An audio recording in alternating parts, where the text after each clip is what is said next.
ዓለም ሲሉሽ ስምሽ ደስ ያሰኛል። ግን ካንቺ የከፋ ምን ነገር ይገኛል? ሕግሽ ጠማማ ነው ዘመንሽ ደንባራ፣ ክብርሽ ልክስክስ ነው ደስታሽ መራራ። ስንቱ ተታለለ አንቺን የሚመኝ እውነትሽ ሐሰትሽ። ቃልሽ ወላዋይ ነው ገጽትሽ ይከዳል፣ በየነሽ ውር ነው ፍትሽም ይጎዳል። እኔስ የሚገርመኝ አወይ አንቺ ዓለም ይሄ ሁሉ ሲሆን የሚጠላሽ የለም። እንዲያው ለአንዳች ምክንያት ባማሽም አይበጅ ስራሽን ገልጬ ልናገረው እንጂ።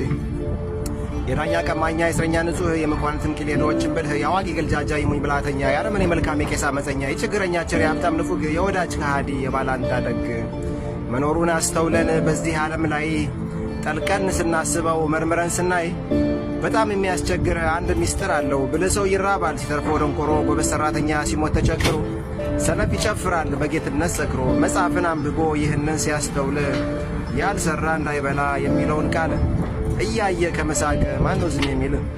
አንዳንዱ ሰው ደግሞ ገንዘብ አለኝ ብሎ በታቾቹ ላይ ግፍ ይሠራ ውሎ ደስ ብሎት ይገባል ማታ ወደ ቤቱ። ብዙ ድሃ ደግሞ ገንዘብ በማጣት ግፉን ተቀብሎ በአደባባይ ፊት አልቅሶ ይኖራል አቶ ዳኝነት። እንዲያው ለእውነትማ ጥንት እንደሚነገር ዳኝነት የሚኖረው ያሉ ድሆች ነበር።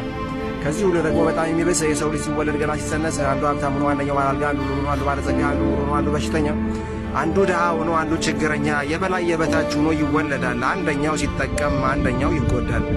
ከመወለድ በፊት መበላለጣቸው በምግባራቸው ነው ወይስ በሥራቸው? አንደኛው ሲታደል አንዱ ያልታደለ ያ ምን መልካም ሰርቶ ይሄስ ምን በደለ? ደግሞ ስንቱ ዋሽቶ ቀላምዶ ይከብራል፣ ስንቱስ በእውነት መንገድ ሥራውን ይሠራል፣ እውነት በመውደዱም ተንቆ ይኖራል። ይህን ሁሉ ካየን በዓለም ላይ ሲሠራ እኛም እንዴ እንበል ከነ ቮልቴር ጋር? ብቻ ዓለም አልጋ ነች፣ ሕይወት እንቅልፍ ናት፣ ደስታም ሕልም ነው ሐዘንም የቅዠት። ይሄ ሁሉ ስህተት ከእንቅልፉ ጋር አልፎ ተገልጦ ሊታየው መልካምና መጥፎ ፍጹም ከንትነቷ ምድራዊ ደስታ ከእንቅልፉ ይነቃል ሰው የሞተ ለታ። ከበደ ሚካኤል ቮልቴር